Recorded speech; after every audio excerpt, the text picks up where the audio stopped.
Baiklah, di sini saya akan mewawancari seseorang di sebelah saya ini tentang konstitusi dengan saudara siapa? Andre Jumastiar dari Politeknik Negeri Sriwijaya. Baik. Di sini saya akan mewawancarai tentang konstitusi. Menurut saudara Dimas, bagaimana negara itu harus dan wajib untuk melindungi hak asasi manusia ataupun hak asasi minoritas yang ada di Indonesia ini? Apalagi di kejadian belakang ini ataupun di masa lalu banyak sekali kejadian yang menimpa para minoritas di Indonesia. Menurut saya konstitusi itu harus membantu semua orang, termasuk minoritas, agar mereka diakui dan dilindungi. Jadi itu kan artinya setiap orang itu punya hak yang sama di mata hukum, bebas untuk beragama, berpendapat, dan tidak didiskriminasi. Jadi minoritas itu mempunyai hak untuk hak-haknya itu diakui dan tempat yang aman untuk bernegara dan bermasyarakat. Di sini kan saudara Dimas sebagai kita ibaratkan mayoritas lah. Pasti saudara Dimas memiliki teman minoritas. Nah, apakah saudara Dimas memperlakukan minoritas itu berbeda ataukah sama saja? Tidak, semua orang saya anggap sama, baik mayoritas maupun minoritas. Saya nggak membeda-bedakan mereka. Saya menghargai mereka. Baik, jawabannya bagus sekali. Mungkin itu jawaban dari saudara Dimas. Terima kasih saudara Dimas ya. Sama-sama. Jadilah. Baiklah, di sini saya akan mewawancarai terkait tentang konstitusi. Di sini dengan saudara siapa dan dari mana? Baiklah, saya Rifki dari Universitas Muhammadiyah Palembang. Baiklah, saudara Rifki, menurut Anda bagaimana konstitusi di Indonesia ini pada saat ini? Apakah menurut saudara itu sudah berjalan dengan baik atau belum?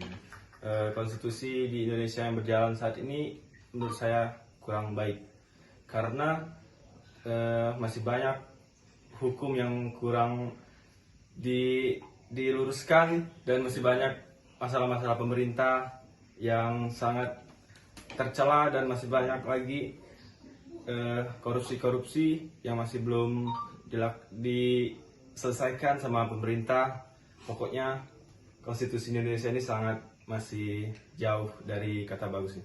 Oh, mungkin di sini menurut saudara Rifki konstitusi di Indonesia ini kurang berjalan dengan baik. Apalagi terdapat banyak kasus membeli hukum di Indonesia ini seperti hukum kita tajam ke bawah, tumpul ke atas. Baik, terima kasih atas waktunya. Baiklah, di sini saya dengan saudara siapa? Saya Ridho Bagus Priyoso Dari universitas mana, Bu? dari Universitas Bina Dharma Palembang. Baiklah, maaf karena menyita waktu yang sedikit. Di sini saya ingin sedikit mewawancarai tentang konstitusi.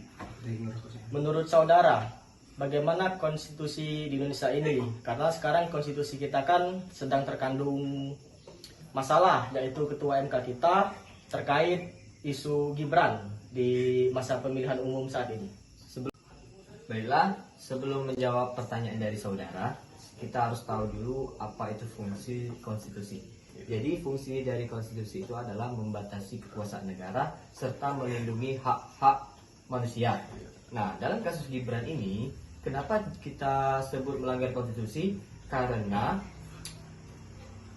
batas umur dari wakil presiden itu kan 40 tahun, sedangkan Gibran di bawah 40 tahun, makanya kubu dari 01 dan 03 itu